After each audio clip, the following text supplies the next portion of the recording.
This is what I do. It's called therapy. I'm reading from my book.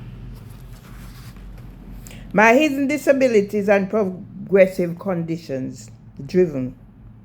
I struggled with my hidden disability that I chose to call my Parkinson's disease from my childhood.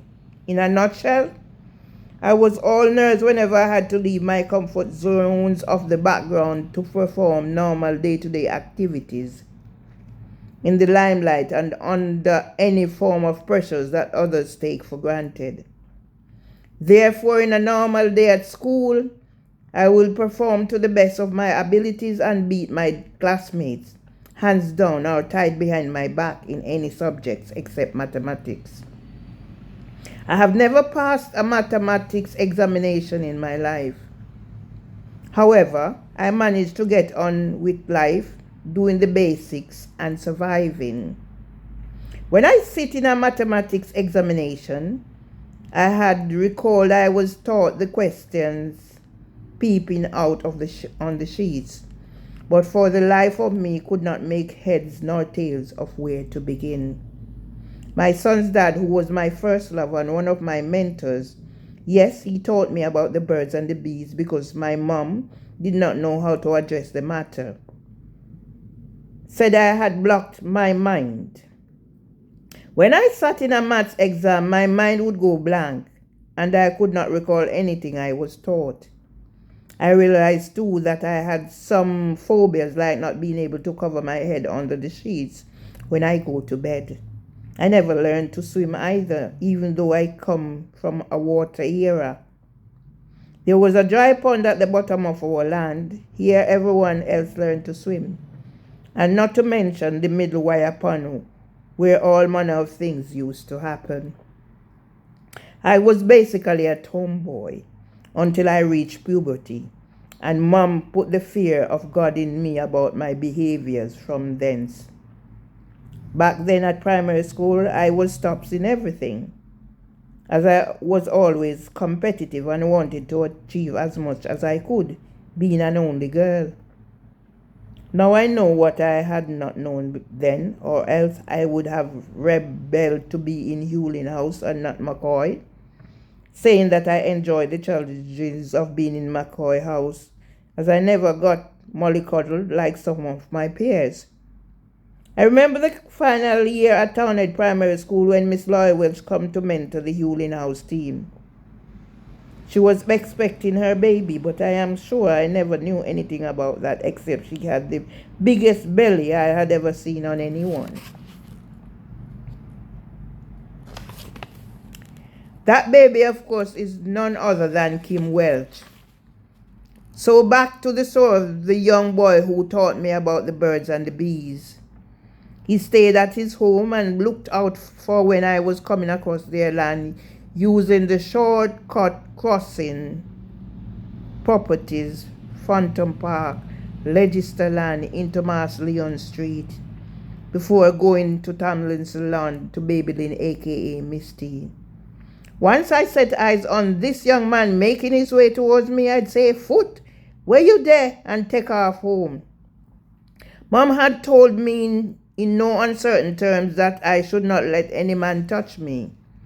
Mama, in her innocence and wise wisdom, wanted to give me advice about how to behave, now that I was a young lady and not as a tomboy. But in her honest wisdom and good intentions, the matter got clouded, and I was left scared out of my wits. I misconstrued what Mom told me to mean literally being touched physically, hence me running away.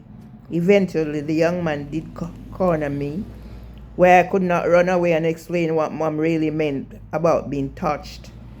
Mama's touch meant not having sex, and this was the start of another Leicester-NEMBHARD connection link-up. The young man decided to take me under his wings and continue my general science, health science, and human biology education lessons over the next few years.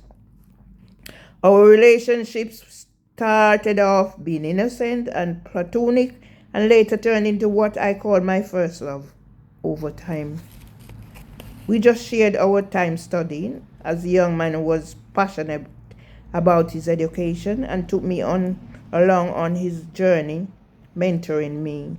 He would come to my house with his books and we would study and talk about life in general. Now I am wondering if he was sorry for me back then because I was this shy, lonely girl. But even if he was, I will always treasure those times when we never had a care in the world and have no need to get jealous because of love. My dad, on the other hand, had matters on his mind when he noticed this young boy spending time with his only daughter. And Dad, being the father he was, spoke to Mom, who then spoke to me. Yes, believe it or not, we were still innocent teenagers who found pleasures in each other's company without the encumbrances of anything sinister. I guess they don't make children like they used to in my days anymore. Yes, my first love was first my best friend before he became my first love, as hard as it may sound.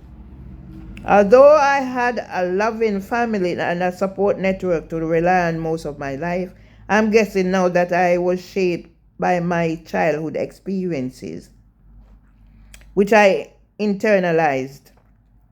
I must have done this because I knew no other ways, and no one noticed my struggles adjusting to growing up.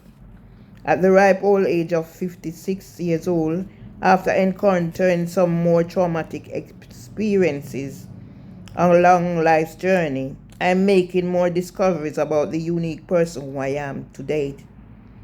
And even now, I might change, and even how I might change as I get older.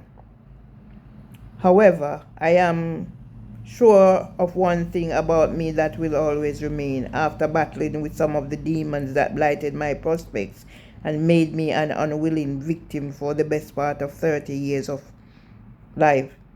As an ignorant, uneducated person with my past childhood of struggles and sufferings, I am guessing because I am no expert, that I internalized some of the traumas of the sufferings I had witnessed due to the illnesses and sufferings of my family and taking them as my own.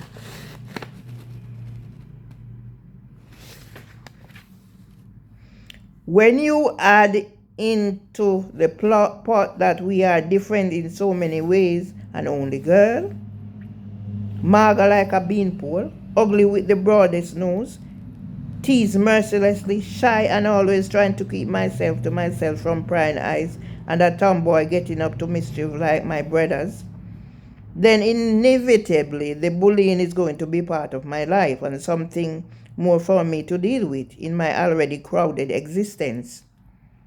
If you're unable to stand up for yourself, then you are doomed. And I know this for a fact because I have fought and overcome bullying in my youth.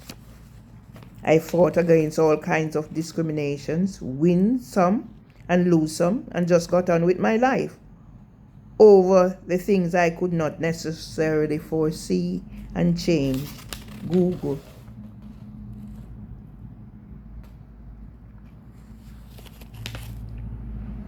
However, when lightning decided to strike twice, an unscrupulous person in authority in the establishments and systems decided to break the laws and breach my rights, there is no way I would allow them to get away with this second time round. M. Hudson, 2012. Therefore, I'm on the war path as an advocate, standing up and protecting the vulnerable from being discriminated against, whether directly or indirectly. Facebook, 2009 to 2022.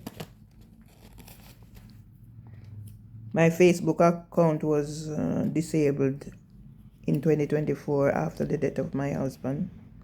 Growing up in a male-dominated household, everyone else thought I was spoiled, being an only girl.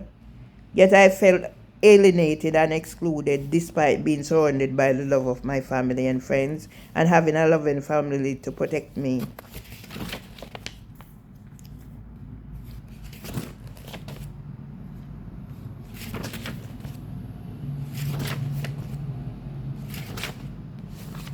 I'm going to end this one here.